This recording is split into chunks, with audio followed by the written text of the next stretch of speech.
We cover many serious issues in this podcast. This discussion may contain reference to domestic violence, sexual violence, violence against children, suicide, drug use, or graphic depictions of death or dead bodies. It is not suitable for all audiences. Tonight on Unsolved Mysteries Rewind, two friends get together to discuss episodes of their favorite television show, Unsolved Mysteries. Will they find answers? Will anyone care? You may be able to solve a mystery.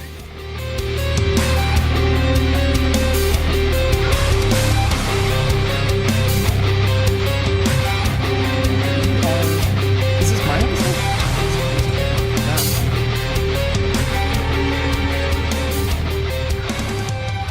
Hello and welcome to Unsolved Mysteries Rewind. My name is Mark.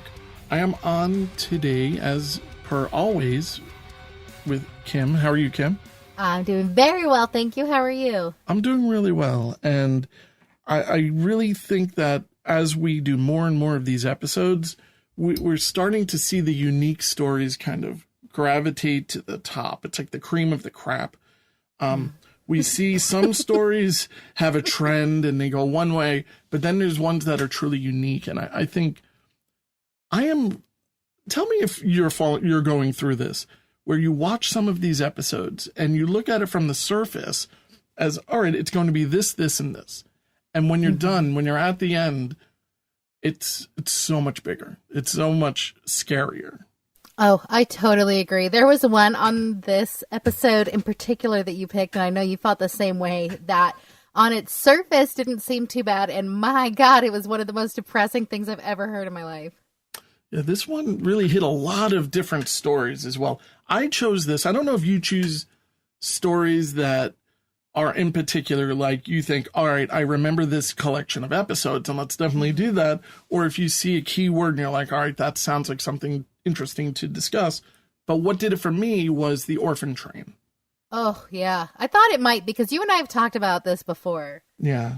And it's one of these realities, but at the same time, it's one of these things where it's a strange part of our history in the United States that we had a train that would be on tour in a lot of ways. And it helped place orphan children, 200,000, I think it is, over the course of like 50 or 60 years, which is really just a generation. It's a generation of orphans that were placed throughout the country, more or less randomly. Mm-hmm. So it's a strange thing, especially in comparison to our modern times. But what we're talking about today is episode 5 of season 2 of Unsolved Mysteries. Yes. Yeah, I'm very excited. This might, I'm going to go by your numbers, was released 1 week before Halloween of 1989. Yeah, I saw in many places that date, so I felt confident putting that on there. I wonder what I was for Halloween in 1989. I know what I was. I was a pumpkin, because I was just like a blob of a pupa of a baby. Wait, what year were you born? 89. Oh, okay, so you were right there. I was like 10 months old. Adorable. I pooped my pants. Here's a lollipop. So, sure you can eat, what is that corn that nobody eats? Everybody hates it, but my son. Candy corn? Yeah, my son loves that stuff. Me too. Oh, okay. You're both weirdos. So we're talking about a number of different stories here. We're talking about the Platinum Pilfer. We're talking about, of course, the Orphan train, the mysterious ghost lights, greeting card, which, some of these things, even you pointed out how what they title these things out as aren't always so accurate. Mm-hmm. And Caruana, which I just think that they could have done a better job with the names. Yeah. But all in all, so should we start with the Corningware Factory? Yeah, Platinum Pilfer. Right now I'm having a cup of coffee, which I made the coffee in one of these Corningware percolator things. I tried this for the first time yesterday, and it came out weak. Oh. Today I tried it, and it's okay. But the mug I'm using was a gift from somebody for doing 10 episodes. Woohoo! And Kim, I have to thank you so much for this really amazing mug, this Unsolved Mysteries Rewind mug. It's super limited edition. I believe it's limited to 2. But who knows? In the future, if people have an interest, we can always enter the world of Unsolved Mysteries marketing. I love that. There's a very handsome shirtless Robert Stack on there. My only hope was that if I were to put cold liquid in it, that he would have a sweater on it, and then when it would put hot, it would be shirtless. Oh, but now you know tell me. This is something that we might have to work on in the future. Okay, fair enough. That's the only way I would love this mug more. But I thank you so much for the gift. It was a tremendous surprise, and I love mugs. I'm afraid to use this because I'm afraid I'm going to break it, but I'm forcing myself to get past it and just use it. Awesome. Well, pleasure is all mine. But so the Corningware Glassworks plant in Bradford, Pennsylvania. Have you ever visited a glassware factory? No, I can't say I have. I went to the Corning factory in Corning, New York. I have a friend. He might even be listening to this. His name is Noah Gilbert, and he's a glassblower, and he gives classes at Corning. Oh, awesome. And he's totally self-taught, and he's just one of the most incredible people I've ever met in my entire life. And it's a really phenomenal, amazing place. But I did not expect that in the background of these factories, or there's actually a Corning museum, that there may be hundreds of pounds or millions of dollars, rather, of platinum sitting right feet away from me. Yeah, who knew? Apparently, it is the only metal that can withstand the high heat of like molten glass. Yes. And so it lines the pipes and furnaces and stuff in the Corning factory. Now, I'm pretty sure I'm incorrect, that I was saying that it was for the platinum line of Corningware, where they have the little decorative band around it. Yeah. But maybe they use the scraps for that. Well, from my understanding, this was like it was like a big scale glassworks for electrical conductivity, Yes. something like that. It wasn't actually like the Corningware that everybody's grandma had growing up. Yeah, it's kind of weird. Like, you think of Pyrex and these type of things, but yeah, when you have electricity in your house, like probably 99.9% of the people listening to this podcast have, there are resistors that they resist electricity, and very often they are insulated with ceramics and glass. So That's it. I mean, it's pretty simple, but they're big. So have you ever heard these things explode? Oh, no. Oh, my God. We get that from time to time where these resistors explode. And it's always fun. And as a matter of fact, it looks a little bit like a story that we're going to talk about in a little bit called the ghost lights, believe it or not. So, and it does. It will light up the entire sky. And I even have surveillance footage from outside of my house where one is blowing up in the distance and it lights up the entire night sky. And you're like, what the hell is this? So I don't think it's interesting enough to share with everyone who listens to the show, but I'll share it with you. Okay, great. You make the judgment call. But to get into the story, Dale Kerstetter is a 50-year-old security guard, and he's worked for the Corning glass plant for a pretty long time. I don't know if they mentioned exactly how long he worked there, but it's been since the 50s. Exactly. Yeah, we're in 1987 when we joined Unsolved Mysteries. He started, I believe, in 1959 as a tradesman, like as somebody who was making the glass. But the factory they were selling the factory to somebody else in the midst of all of this. So he got demoted to a security guard to just kind of watch over the empty factory, make sure nobody breaks in, steals any platinum, that kind of thing. And so he took a big demotion, but he was doing that. He was like 6 months away from retirement. Now, I'm imagining this is a pretty big factory. And they said it was 112,000 square feet. And also, like you said, it was some type of selling of the factory to a new company, and it was happening at this very time. So do you think that this was kind of, let's take advantage of things while the changing of the guard is happening? Yeah, I do. I think that the person in the mask, we'll get to it, but I think the person in the mask was probably a former employee who was angry that they got laid off and that they knew something was up. Yeah, there's surveillance footage that I think anybody can look at, and they kind of think that the body language is a little bit strange, but I think you mentioned that you think it's a disgruntled employee. And that would kind of make sense because maybe Dale knew him, but maybe Dale wasn't aware that this person could be one of two things. One, a murderer for him, or, he's just a friend and he's going to get cut in. So Dale's all alone. He's the security guard of this abandoned corning factory. And all of a sudden, a man with a mask shows up. They couldn't find him the next morning. They're looking for him. Like 4 days later, it occurs to the people who work there, like, oh, let's check the security cameras. Like, what is that? I know. So they check them. Is it possible Dale is the only person who had a key to it or something? Well, he left his keys. Remember, the guy found his keys. So, but being that it's the changing of the guards. We're changing to a new company. I guess it's possible that maybe Dale was the only person that even had access to it, or know who's had to control or use the equipment. Yeah, him and the other security guards, because there's 24-hour security guards. The guy who realized that he was missing was the guy, John Lindquist, who came in for the 7 a.m. shift. So he isn't seen. They check the security cameras 4 days later, and they see a man in a mask. And they're like, that's weird. And then they see that Dale is walking with him, although he is slightly in front of him. Right. He's leading. He's leading, and they bring the dogs in to see if Dale maybe just had a heart attack. This is before the cameras. See if he maybe had a heart attack, and his scent leads all the way up to the big glass furnace, and then they lose track of it. So when they check the cameras, they see this masked man is actually getting into the piping there, and that is where the platinum is held. And he basically just cuts off a piece, right? Yeah, he's cutting through it looked like fiberglass or something, but they said that they thought he was a former employee because the lights weren't on. It was nighttime. He knew where all the tools were that he would need for this. And it makes sense. I mean, if you know the ins and outs, you know that it's going to be abandoned. And like you said, maybe Dale's in on it.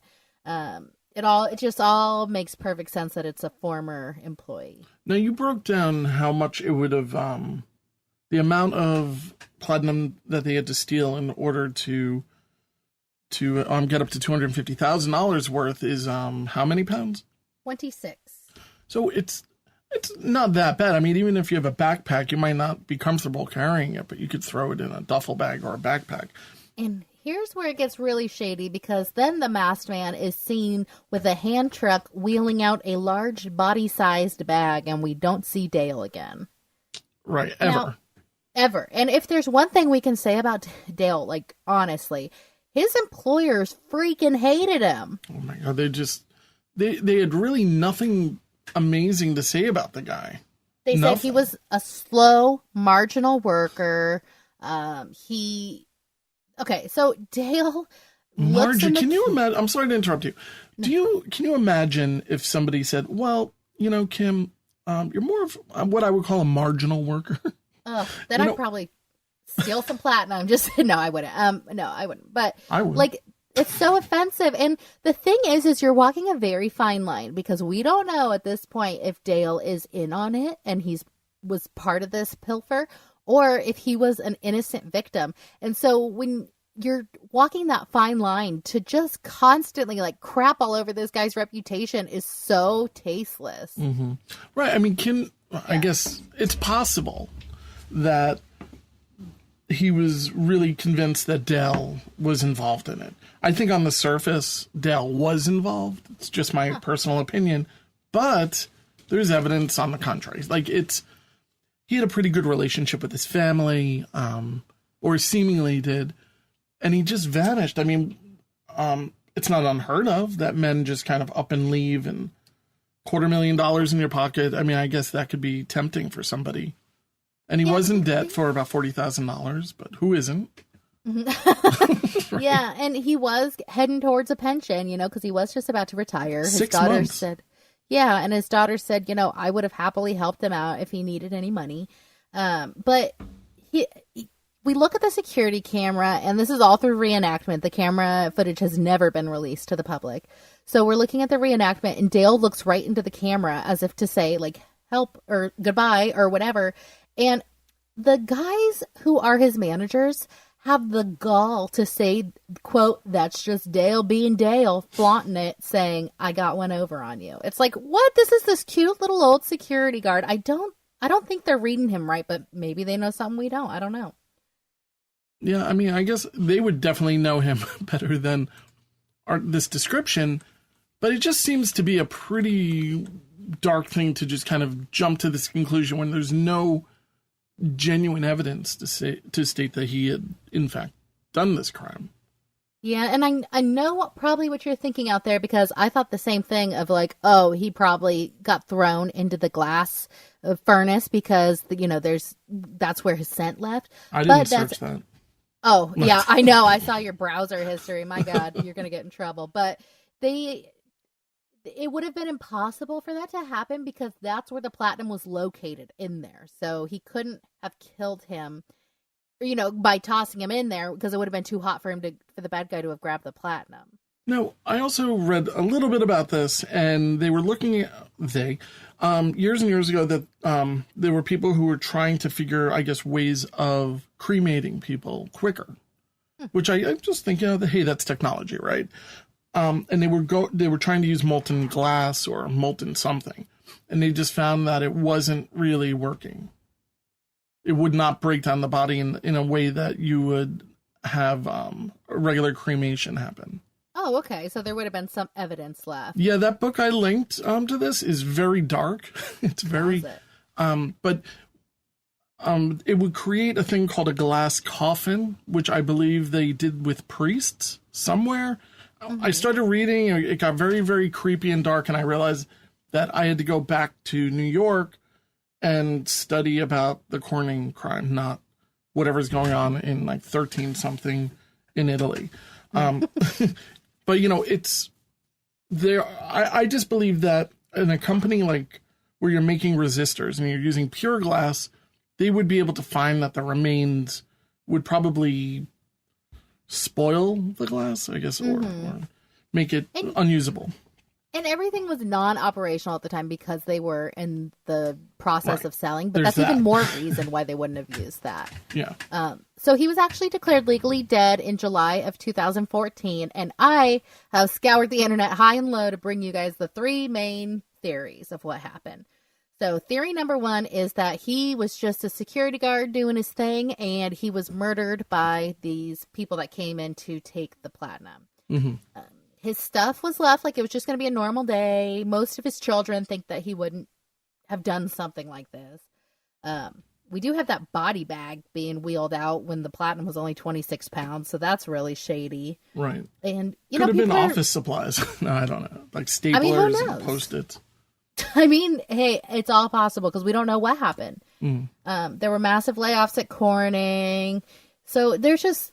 The only reasons I can think of that he wasn't just a pure victim is that he himself may have been disgruntled. And as we had talked about before, because his employers speak so poorly of him, I think they probably know something we don't know. Yeah, I mean, that's the thing, we don't know if he was just kind of a shady kind of guy. Yeah. In which case, I mean, why hire him to be your security guard, I'm going to guess it was because he's been there for so long. I mean, a fixture. Yeah. Where my wife works, the business itself has only been there for 2 years, but the company itself has been there for like 60. Mm-hmm. And they have people who are marginal employees, and they're not going anywhere, regardless of what happens. And these are like doctors,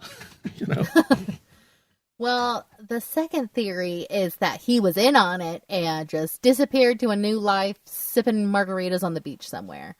So the pros in that category was that he was in debt, he was recently demoted, and some people think that he was friendly with the person in the mask. And like you said, he was leading the way. Mm-hmm. And he had the key left in his truck, which maybe was for a quick getaway, or maybe is just an old countryman thing to do. I could see it going either way.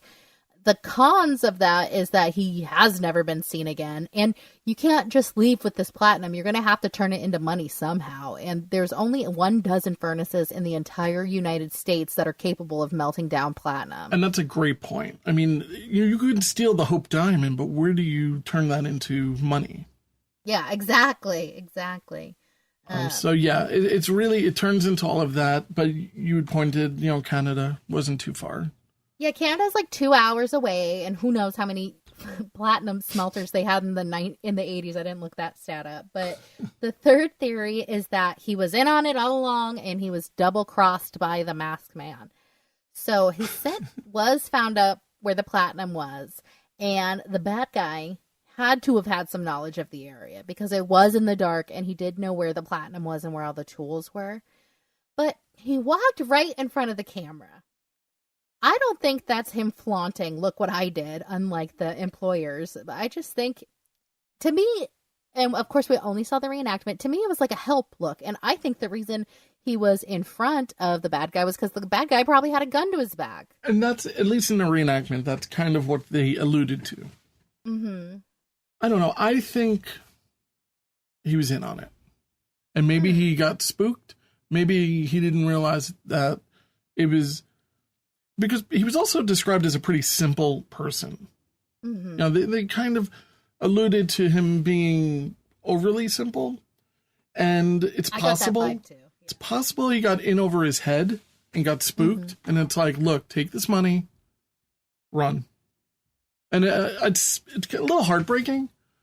But for him to sacrifice saying, well, if I go home, I go to prison. Mm-hmm. But if I'm on the run, my family isn't disgraced, you know. I'm not sure. Or maybe they killed him. Yeah, because the platinum was never, ever found. Yeah. Like, there's so many question marks here. Something I did find interesting is the investigator Bizak. He actually called Unsolved Mysteries and had them... I know, it's such a cool name. Yeah. He actually called Unsolved Mysteries and had them look into that. So I always think that's cool when investigators' egos get out of the way and they're able to call in extra help, you know? Mm-hmm. But I found one of his daughters on Facebook. She's alive and well, and she was featured in this. And I don't know. I don't think, sadly, we're ever going to really know what happened to him. My personal belief is that he was just a cute little old security guard doing his little security guard thing, and he was a total victim. But that's just my theory. Right. When they were showing the kids, I kept thinking like they were going to pull up in like, you know, a Mercedes, like a really expensive car behind them or something. Like, I don't know where my dad is. Yeah, and it's, I see, like money bags. But right, but no, it wasn't that way. The son kind of hints like that he thinks that he's hiding out until the statute of limitations is up. He hopes. Yeah, I think that's exactly what it is. I think it's hope. Like, Dale's mom and his daughters are like, no, there's no way. I think he's dead. I mean, it's not like he could just come out after 7 years and be like, all right, you didn't catch me. I'm safe now. Suckers. I don't think it works like that. I don't think so either. Well, that brings us down to an old foamer, a train, to the Orphan train. Yes. We could put a sound effect in. It's very Little House on the Prairie. Absolutely. I'm surprised they didn't have an episode called Orphan Train. They do have an orphan train in one scene. But I'm saying an episode where it's kind of you know, Charles just goes there and goes, I'll take that one, not this one, that one. He'd take all of them. All right, I'll take them all. Have like 16 kids up in that loft. Exactly. Yeah, anyway, so as we turn the entire episode into a Walnut Grove cast episode. So that's always my fun, the fan fiction. But then I have to stop myself because there's a lot of creepy fan fiction out there. Oh, yeah. And I believe that one day we'll be talking about the true crime associated with some of that fan fiction. I hope not. So Orphan Train. Orphan Train is, and just like you wrote, is exactly what it sounds like. People who... No, not all of these orphans had deceased parents. Some just had... The parents didn't have the means to raise them. I'm finding that a lot with episodes of Unsolved Mysteries. A lot of them are just parents that were so destitute they couldn't afford to feed another mouth. Yeah, and you know, it's a law that even now where you can actually give up your right as a parent and relinquish it to the state. Mm-hmm. Up until like 14 or something. Oh. And it's we talk about orphans and twins so often. And it gets kind of heartbreaking, and this is very heartbreaking. Yeah. But it's also very sweet for one of them. Yeah, we have sweet and we have sour. So the first one is, usually what would happen is that they had so many orphans in New York that they would put all the kids in their Sunday best, put them on a train, and load them out to go to the South and to the Midwest. And then that way lots of like rural communities that needed help on the farms would be able to like pick their kids out. And it seems real flim flam. Like, it seems like you could just be like, oh, I want that one, two of those, you know. Can I just interrupt you? I just want to ask the people who are listening, if you know of a good book that discusses the history of orphan trains, maybe the crimes that might have been associated, because it definitely seems like a perfect opportunity for, I guess, for abuse, really. Oh, yeah, and, absolutely. It's kind of like the World's Fair in Chicago, the way, you know, people would take advantage of these young women who would go there to explore the city, and they would be kidnapped, and you know, all of these horrible, heinous crimes were committed.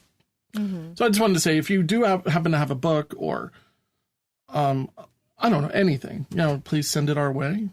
Yeah, find us the Unsolved Mysteries Rewind podcast Facebook page. We post all the episode resources on there, and you can get in touch with us. And we are releasing a new website that will be dedicated to using. I think we'll release it next time, just because it's not started up yet. Well, one of the stories on the orphan train is actually an update from a previous episode of Unsolved Mysteries, where there's an orphan named Sylvia Wemhoff. In 1921, she was 3 years old, put on an orphan train, and adopted by John and Marie Mick in Columbus, Ohio. So when she was in her late teens, you know, she kind of wondered, maybe I have brothers and sisters out there. Maybe I could find my biological family. And she searched for over 50 years before she put her birth certificate out to the Unsolved Mysteries crew. And the day after the broadcast, she was told that her 72-year-old brother, Joseph, was living in New York City. So on September 25th, she flew to New York, and she's so cute. She's like, come meet your sister, give her a hug. And they're so old. Oh my God, they're amazing. And I am so, like, I was like totally emotional watching this. It was very cute. Exchanging pictures, like, look at how I used to look growing up. Oh, you look like our aunt. You know, it was very cute. I just wish I liked my brothers or sisters this much.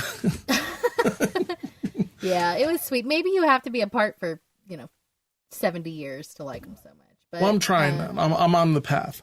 Okay, good. Well, of course, because they were older when this was filmed, Joseph died in 1996 and Sylvia has died in 2008, but it sounds like they got some really good closure and a few good years in there. So that was a nice story. They're really, really cute together, and I picture them kind of getting an apartment and just living together and complaining about something. The steak is too chewy or something. I don't know. God, I love that. It's a sitcom all of a sudden.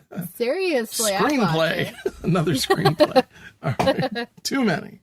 But no, they were such a positive story in this entire aspect. But in Unsolved Mysteries fashion, you're happy, but it's not going to last too long. They got to pull you right back down. Frances Murphy. Now, Frances Murphy was 11 years old in 1928. This really, my wife and I were watching this, and my wife cries at every single one of these things, and I just look away and tear up. Oh, yeah. This one especially. Like, I have been on a very solid antidepressant for a good chunk of my life, so I don't cry externally. Yeah. Like, no tears come out, but I was crying on the inside. Oh, my God. I wrote in the notes, like, why are you doing this to me, Mark? This is the saddest You wrote that, yeah. Yeah. Now, my son is 11, so I'm, of course, putting myself in this situation. I'm like, I don't blame the parents because who knows what their circumstances were, but I'm putting myself in the sensitive, fragile nature of an 11-year-old. And, he's riding that orphan train, and he left behind his mother and his little baby sister, and he's going out west, right? And he's so excited about it. Like, most of the time you hear about, like, I was ripped from their arms. And he even said, like, I wasn't really that close to my mom anyway. Like, I didn't feel like I was being torn away. I was a little New Yorker heading out west. And what I had seen was, like, from the movies. So I thought I was going to be a cowboy and see some Indians. Like, he was excited. He said it was the biggest adventure of his lifetime. But he never got adopted. Oh, my God. They said stop after stop. People were getting adopted left and right. Bam, bam, bam. Until he was the only one left on the train. He met Charles Ingalls, and he's like, not this one. I'm good. Yeah. Oh my God. It was so sad. And then Unsolved Mysteries just shows us the sad little orphan boy going back on the train all the way back, taking this lonely ride all the way back to New York. But I don't know. Have you read the Harry Potter books? I mean, when I was a kid. Yes. There's one particular little line in, I think, the first one where the mean aunt and uncle are buying all of the kids ice cream. Mm-hmm. And then they realize they're not buying it for Harry. So they kind of get embarrassed. So they buy him the cheapest thing that they have. And Harry just looks at it and goes, it was a lemon icy, but I thought it was delicious. Like, the kid is constantly positive. And that's kind of what I thought about. Yes. He was on the train all alone, but I think that he's the type of person where he's like, but I'm on the train all alone. Woo! It's a party. You know, he probably got all the dinner for himself. Oh, my God, I know. I hope. And it's like, could one of the ladies who worked there not have taken him in or something? Oh, my God, to be the last one on this whole train. And maybe there was other stops that he went to where it was just him standing out there and nobody wanted him. And why wouldn't you want an 11-year-old boy to work on your farm? And he looks so cute. Back it up. No, okay, sorry.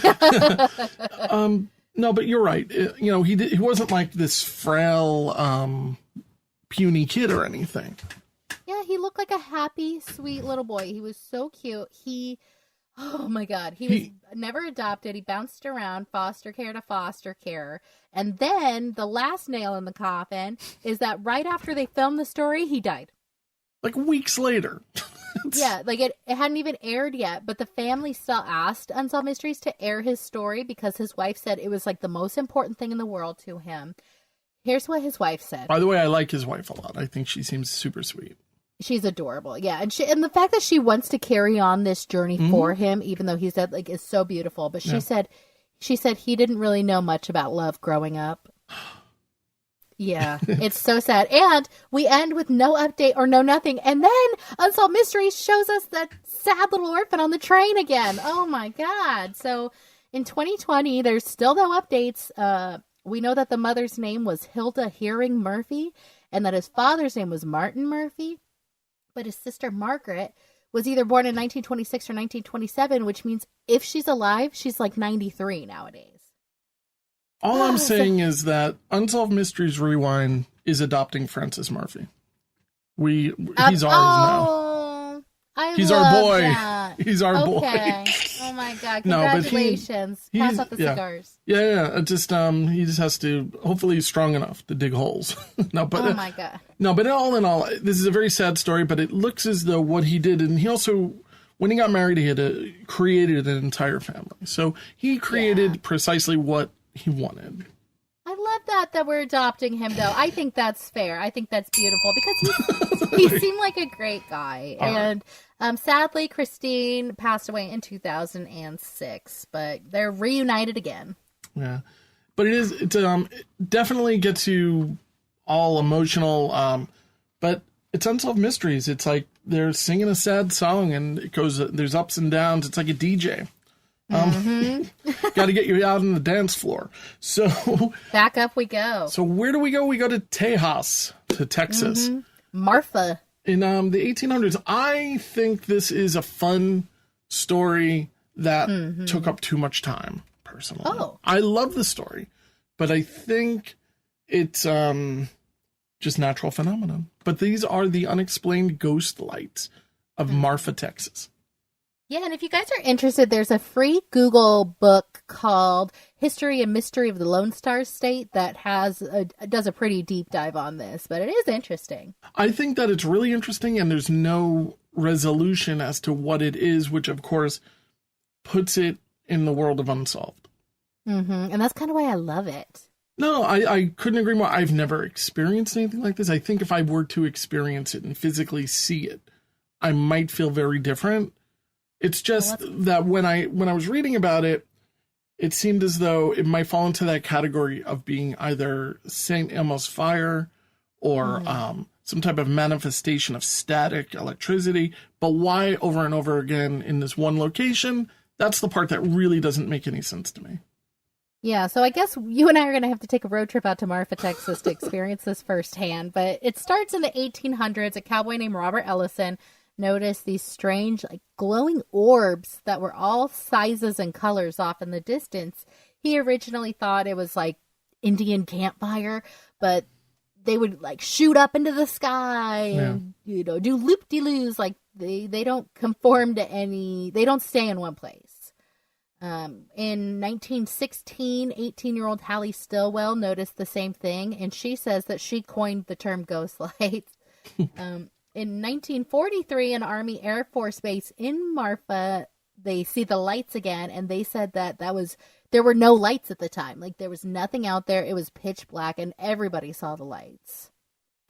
So, yeah, they don't know if it's ball lightning, St. Elmo's fire, or jackrabbits with glowworms attached to their tails, says Robert Stack. But Unsolved Mysteries always has somebody on speed dial. So they called up 3 scientists, a chemistry professor, a geologist, and an astronomer walk into a park. Oh, wait, no. This is walk into an episode of Unsolved Mysteries. Yeah. And they conduct a formal investigation as to what is going on. And it's in the desert, right? Is it the desert? I think so. I mean, it's basically like on the lower panhandle on the west side of Texas. You know, I'm just going to do a quick search because I don't know Texas very well. I think of it as really Mexico. And so I'm wondering if there's any people that we know virtually that may even live nearby. So I'm just always curious about that. But I'm going to bring that up and hit that up in a minute. But so yeah, they do a real investigation as to what's going on. And I'm thinking, all right, well, this is where the whole thing falls apart. This is where you ask the guy to bend the spoon in front of you. This is where the mentalist can all of a sudden not read your mind or something. But the light appears on film. Yeah, sure does. We have 2 different versions of it, the same light, but on different film. Unsolved Mysteries had everybody out there with their night vision goggles and these chemists all lined up. And yeah, sure enough, we see lights, up in the air flickering, and then they'd go away and they'd come back. They're green, they're red. Like, it was cool. It really was. And when I did watch it, I just thought, this would probably scare me if there was no electricity. If you are on a horse, and this is 150 years ago, and you're in the middle of nowhere, really. I mean, it's probably in the middle of nowhere today. Imagine back then, it's really in the middle of nowhere. And I'm looking at it, and it's just the places like south of Albuquerque. I'm going to guess this is really the desert. Or is it? Oh, yeah, no, I think that's fair. Compared to Long Island, I think it's the desert. So, we don't have any places like this. But yeah, I mean, if I saw this, and you do have the legend that kind of goes on for a very long time. There's a history to it. It's a legend, there's a history, and now there's an actual manifestation as to the phenomenon. So what is it? And they don't know what it is. Yeah, nope. We have no idea what it is. And there's like about 15 different things that it could be. I don't even know if it's worth listing them all off. But everywhere that I saw is it ghosts? Is it will-o'-the-wisp? Is it combustible dust? St. Elmo's fire, ball lightning, to name a few. I like what Julie Plumley, the daughter of Cowboy Robert Ellison, said when she was like, let's not even figure it out. Let's just leave it as it is and enjoy them. I like that idea. But it's usually the cop-out comment. Oh, definitely. Let's not investigate it. Let's not find out how it's made because then we'll ruin it. A fun little superstition that I found from the aforementioned book that I said, The Histories and Mysteries of the Lone Star State, was that Native Americans' Great Spirit created the stars, took all of the leftover dust and rock from creating the stars and tossed them down in Marfa, Texas. And they became these big giant mountains. And the devil got so jealous that he filled it with everything that stings, bites, or pricks. So anyone who died by any of the devil's creations in that mountain range, where their spirits were released as these lights over Marfa. I truly love those type of that type of folklore. And it really is I think stuff like that is so meaningful when it comes especially to the region and the way people would tell stories and explain things. And I don't know, there's a sweetness to it. And I'm glad you found that. I found that nowhere. And I was really, I love folklore. So me too. Folklore, I almost will enjoy folklore more than I'll enjoy some fact-based writing on something. It's just It's I just would rather have that. Exactly. Sorry, I would rather have that than a scientific explanation for what it is. I don't know. It was fun. It was a good fun story. It is. It's just weird. Like this episode is very all over because you get to this point and you're thinking, all right, well, they're probably going to throw in some lame ass story now. Ooh, no. We have a Canadian story. Yeah, Canadian American. We have Canadians in America. Right, and it does not involve platinum, but it might. No, it doesn't. Ooh. It's around the same period of time because it is only another month after, so or 2 months after. So that would have been amazing, like to somehow tie these together. But that's truly fiction. Yeah. But we have Jay Cook and Tanya. I'm not going to say her name. Okay, Tanya Van Cuylenborg. Oof. As somebody who does not have an easy name to pronounce, I don't even try to pronounce people who have the word Van in their last name. Okay. So, sorry, I just hit my microphone stand. So they're a boyfriend and girlfriend. Tanya's a little bit younger. She's 17. He's 20. And but they seem as though, from the consensus of the families, they seem to make a pretty good couple. Right? Yeah. Even though Jay is a little bit older, they seem to be pretty trusting of him. It seems like he's a good kid. Yeah, so much so that Jay's dad, actually sends him and Tanya together to take one of those car ferries from Canada to Washington and to get some parts for his dad's business. Have you ever gone on one of these things? Oh, yeah. I've actually gone on this very one from Victoria, Canada to Washington. Really? That must have... is that a long trip? I was like 8 at the time. I really don't remember. But I want to say maybe like 3 hours, something like that. Not too bad. We have one that's from Long Island to Connecticut. Like, you have to drive out east. And it's a fun experience. You park the car on there and get off. Yeah, it is pretty fun. Yeah. I'm sorry, go on. Oh, no. So they were just going to go take the van over to where they were going to get the supplies, sleep in it overnight. There was a mattress in the back of the van, and then get the parts and come back home. So after disembarking, they were seen twice. It was believed that they were going to take another car ferry from Bremerton, Washington to Seattle, Washington to get the parts. So they were expected home the next day, but they never showed up. Sadly, we do find Tanya's body out in the woods, partially clothed. She had been raped and murdered and shot in the head with a .38. Yeah, and they found the zip ties, I don't know why it is, but zip ties just scared the hell out of me when they're used in these situations. They're so sinister. There's no escaping them. And I always have zip ties for all of my wires and electronics. So it's just one of those things, you see something that's genuinely an innocent item and it's used for such horrible reasons. They sadly raped and murdered this poor girl. Yeah, and because we haven't found Jay yet, Jay's mom tells us that he was actually thought of as the suspect for a long time. She seems almost embarrassed about it. Yeah, wouldn't you? Oh my gosh. I mean, you're dealing with your daughter's death to begin with and her rape and murder. And on top of it, it might be her boyfriend. This sweet guy, exactly. And he does look like a sweetheart. Yeah. So they both do. They both just look like your typical 80s kids. Wholesome. Canadian, wholesome. So the next day, the van is found about 90 miles away in Bellingham, Washington. So they do think that they were able to catch that second ferry. And unfortunately, they found more zip ties, and the mattress in the back of the van was covered in blood. So 2 blocks away near a Greyhound station, police found under the porch of a bar, they found zip ties, keys to the van, Tanya's driver's license, plastic surgical gloves, and a half-empty box of .38 ammunition. What? I'm just kind of curious. Sorry. Now, I know why you don't take along with you like Tanya's driver's license, right? Or any of the evidence to associate with it. But do you destroy it? Or do you, I just don't know. Do you leave it there? I mean, it's somebody possibly wanting to leave evidence of some sort. It's a very strange thing. something that we do have to keep in mind, which we haven't mentioned yet, is that her backpack was stolen. So I'm sure he probably went through and got rid of all the identifying things and just kind of tossed them, you know. It's true. I don't understand people that want to toss all their evidence together in one place. It seems like a great way to find every single thing linking to them. And I've said before, I don't understand why people don't destroy things. I don't want to give people any ideas either.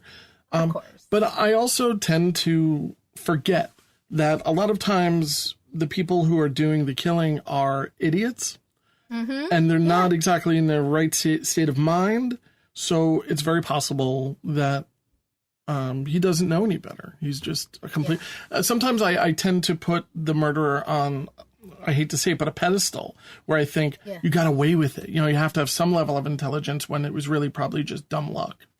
I completely understand. Yeah, and we're kind of in a society where we have movies with like the Kaiser Sozes and this kind of stuff where it's like, ooh, he's so much smarter than these detectives. But like you said, they're usually just idiots. And this is in a pre-DNA era where you could just toss it out and hope for the best. Well, it's funny to bring in DNA because that comes into the story in a little bit. Yes, it does. But first, sadly, Thanksgiving Day. A pheasant hunter is out with his hunting dog, and his hunting dog discovers the body of Jay, 20-year-old Jay. They don't tell us this, and this is a pretty grisly fact, but tissue and a pack of Camel Light cigarettes were shoved down his throat, and he had been strangled to death with twine tied onto dog's collars. Now, what I'm thinking is, are you using the collars as handles?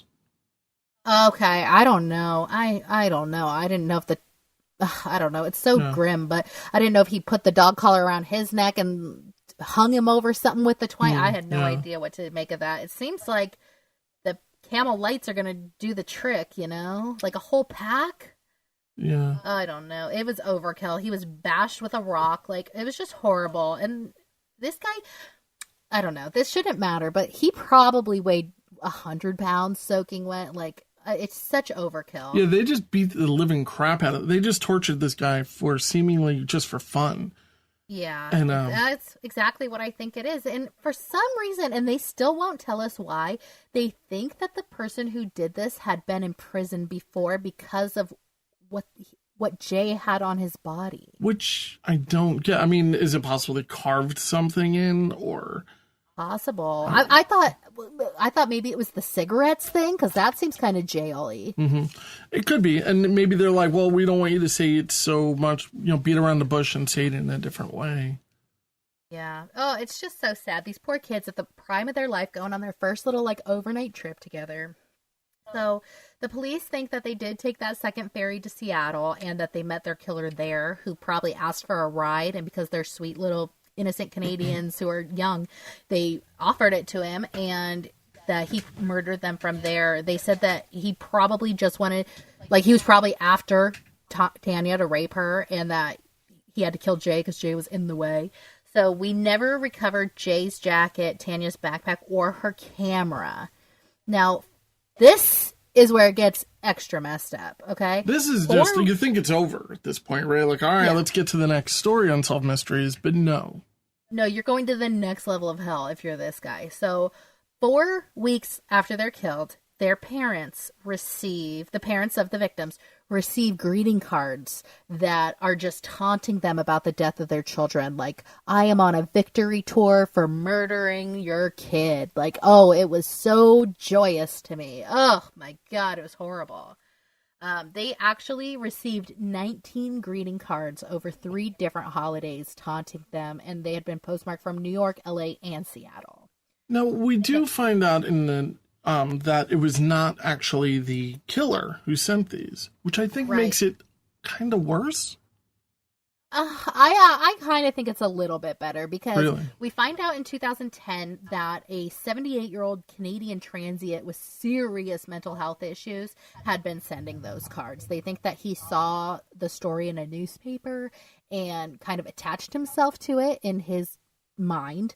And if you know somebody's sick like that, I don't know, you have to cut him a little more credit versus if it's the actual guy reliving how he killed your kid and you know he's just like getting off on it in some sick way. Like, that to me is worse. I just feel like, him getting off on it is probably the reality of the situation, if he's even thinking about it, to randomly choose a story from the news and then target somebody.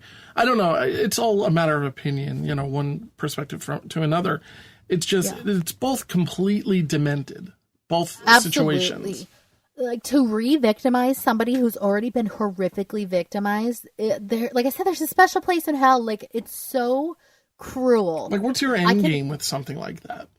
Exactly. And I understand that people murder each other all the time. Like, I get that is a reality that we live in. But to just torture these people that are already suffering, like you said, what's your end game? There's no point. Yeah. So we do get an update. William Earl Talbot Jr. was arrested after a DNA match, and that's all they leave us on. Goodbye. See you later. Yep. It was like, no, we're not going to do that to you. In all seriousness, all right, Kim, you're the producer of Unsolved Mysteries, hypothetically, all right? Do you say, look, this is a good story. Let's put it on the shelf until next year, because there's going to be something that comes out, even in 2 years. Or do you just release the information and then do some type of future update? I don't know. I'd probably check the gate. I'd be like, get it out. Let's go, people. This is about quantity, not quality. Shut up, Stack. Just read the cue cards. All right. You think they bullied him? Oh, man. Hopefully they didn't. I doubt it. No. I know. I'm joking. He was the star. Come on. Yeah. He's the talent. So a little deep diving led me to some information that William Earl Talbot, was actually the first person convicted of genealogical evidence. And you got to think about it like how they got the Golden State Killer, how they tested somebody in his family tree who did one of those DNA tests like 23andMe. Yeah. And they found it. So what happened was they collected semen from Tanya's trousers in 1987. This is pre-DNA. And then they enter it into a genealogical database, and they found that his second cousin was taking a test, just, like people do. And they were able to link from there. Okay, he's related to this person distantly. He has the markers for being overweight, bald. Like, they had all this stuff based just off of the DNA structure. So they find this guy who's a 55-year-old truck driver, and they just decide to follow him. At the time of the crime, he's 24. This is all in like 2018, 2019. But they follow him. He's drinking a water or soda, whatever, and he throws his cup out the window onto the road. So the police swoop in, grab it, and they're actually able to match the DNA of the saliva on that to the semen on her trousers in 1987. So he was arrested and convicted of 2 life sentences. Well, I mean, that's great. Yeah. It's just, wow. Like, do you think that goes to the FBI? Do you think, I mean, it's such a big story. It really is. I mean, first they did the semen was collected from Tanya's trousers. And, which is always just weird to me. It's like, hey, call the semen guy, I know. But so they have this in a database, and then they get some level of a cross-reference. And have you ever done the 23andMe? No, never. Yeah, I don't think I will. I'm good. Yeah. I don't either. I don't want anything getting linked to me. Just in case my uncle's murdered like 21 people. Right. I don't need to talk to anybody about their problems.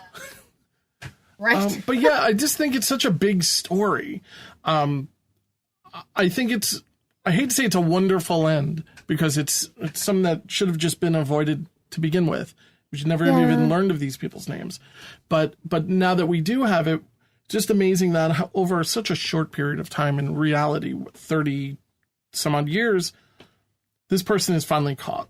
And hopefully he's regretting every moment of it. And thank goodness that their parents were able to get closure for this, know that their kids' lives did matter to people, I'm just impressed that the police never gave up. They kept looking in like 2018 to find the killer, and good work all around.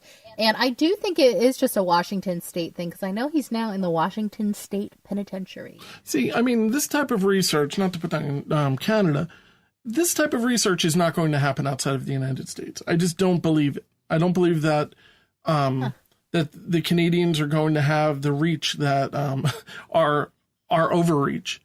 to do these type of things. It's a matter of opinion. That's me being very, I guess, prejudiced towards Canadians, but maybe you should have treated me a little nicer when I visited last summer. We did. We had an absolutely terrible time in Niagara. But it's fine. It's fine. It's fine. It's over.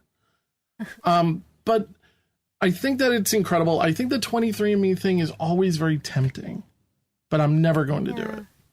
No, me neither. It's so creepy to just put your DNA in a database. And I don't plan on murdering anybody. That's not the thing, but I don't like just having my DNA on file. Oh, but my God. The way, Jack just texted me. He's like, I heard. Thank God.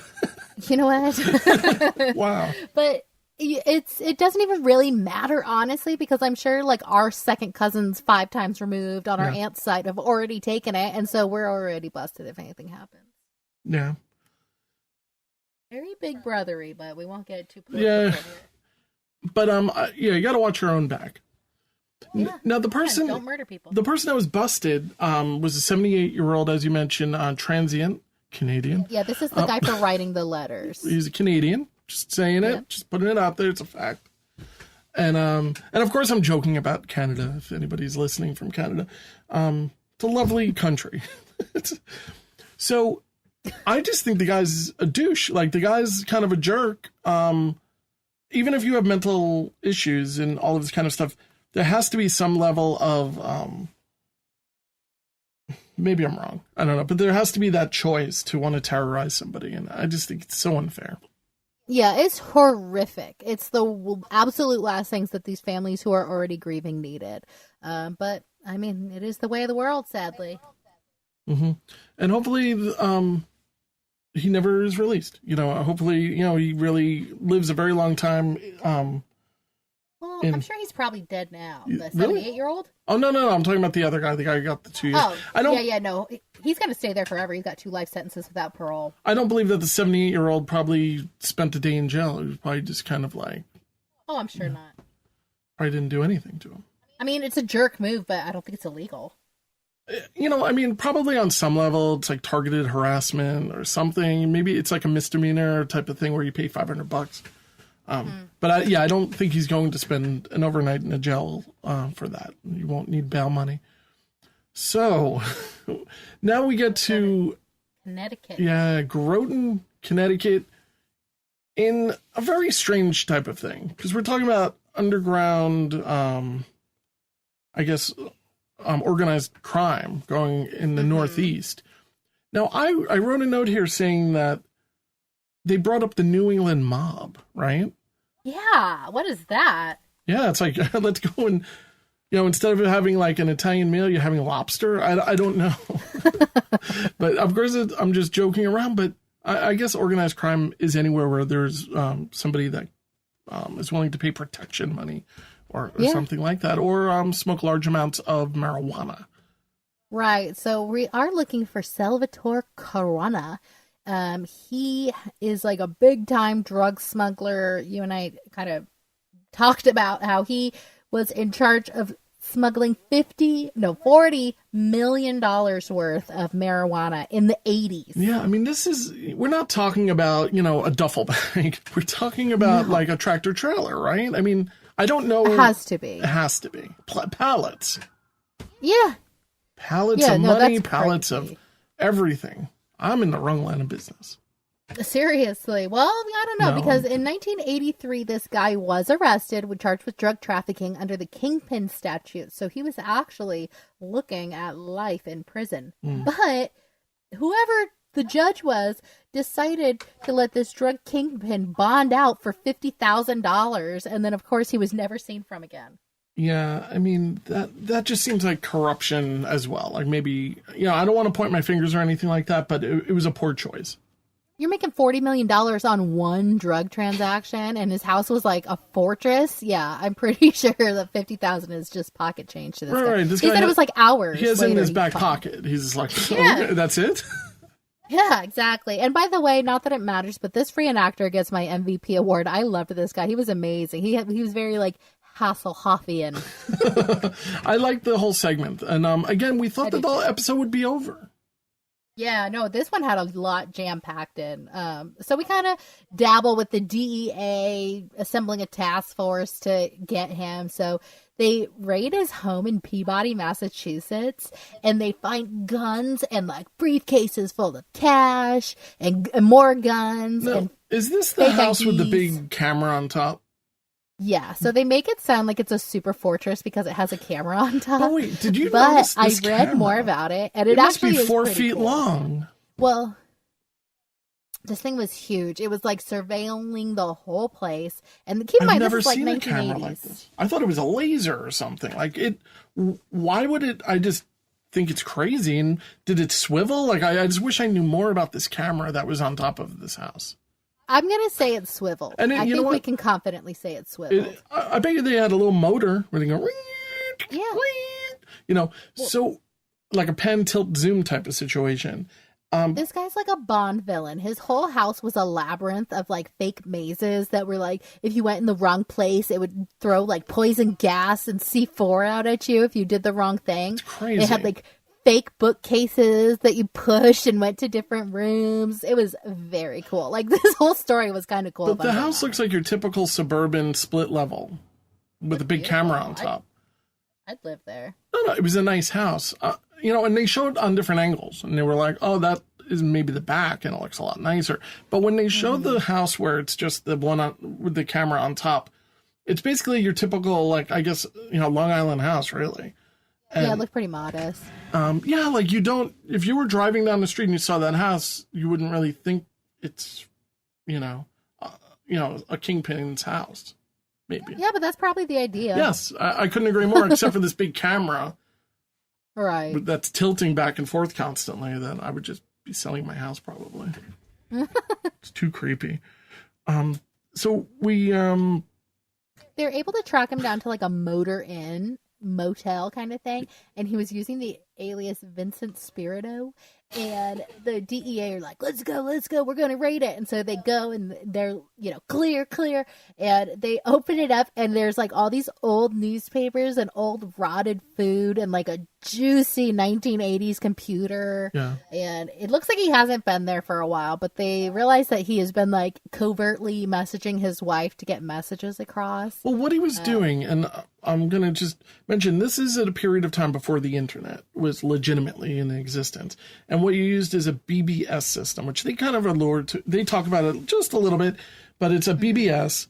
And what you would do is through a phone line, you would connect to the BBS and you can transfer data to, or you can download data to the computer. I have this identical model computer.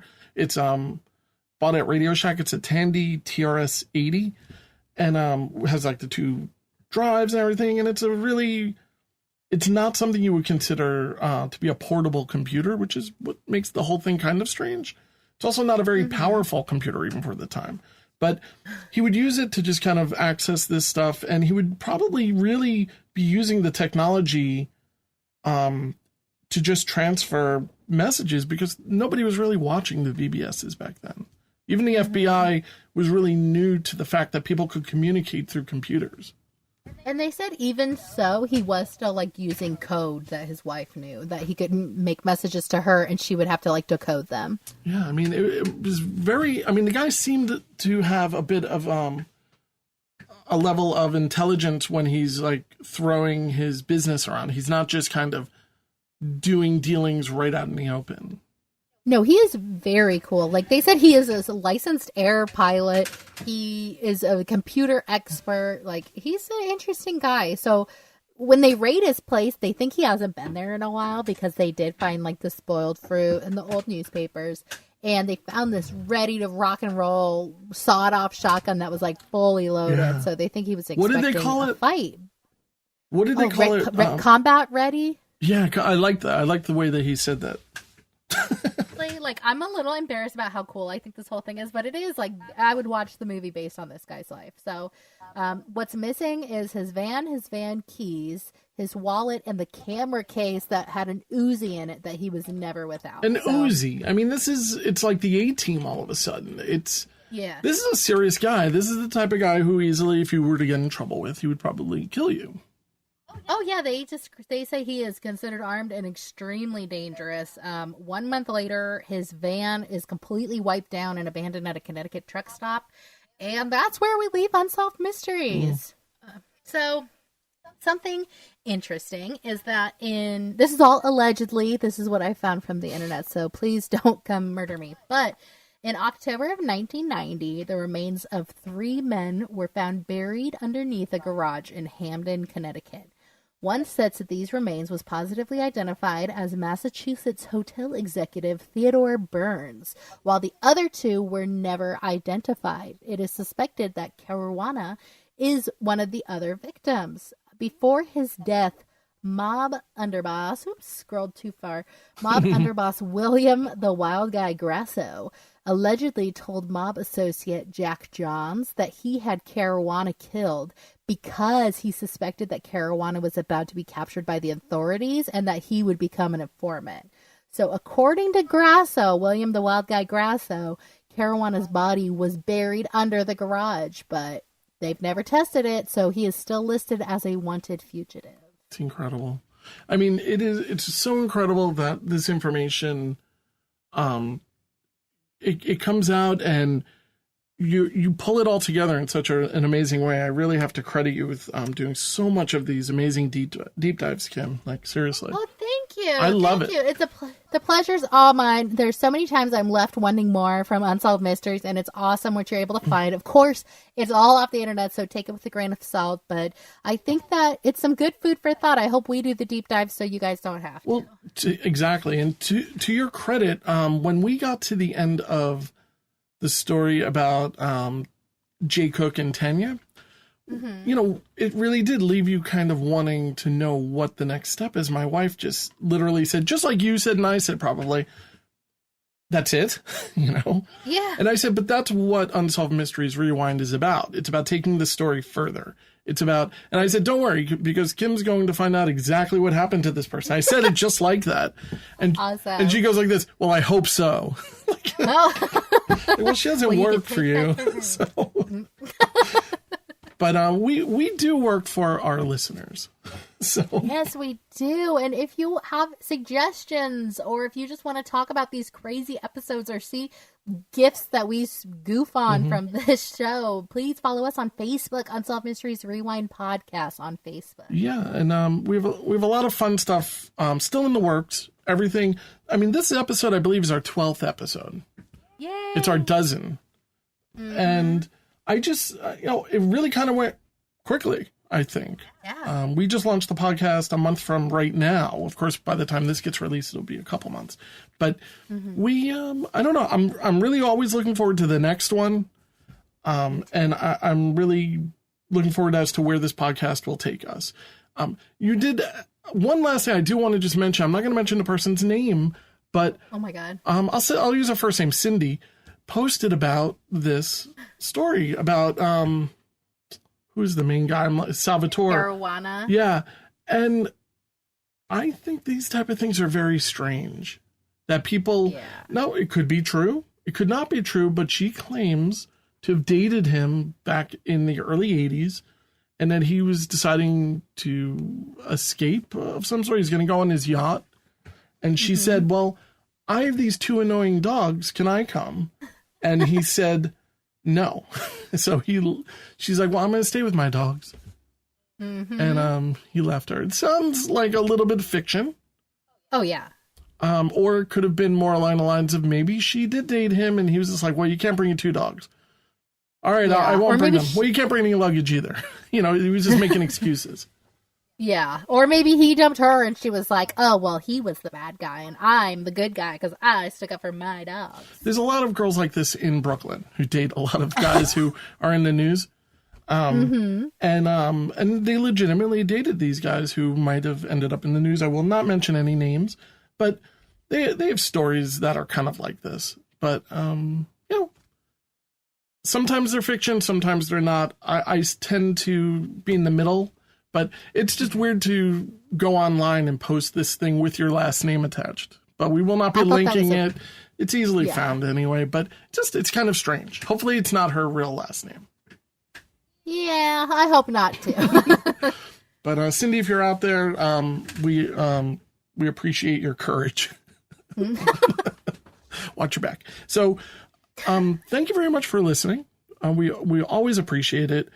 Right now we are at one website. We're going to be making a few quick changes, and so just, I guess, stay tuned. I guess episode 13 is when it's going to be the big unveil of a new domain name and all that kind of good stuff. Tonight we have been confronted with an entire catalog of unexplained and unsolved events. Tune in next time as Unsolved Mysteries Rewind discusses another collection of unsolved mysteries. Until then, we can only look and wonder.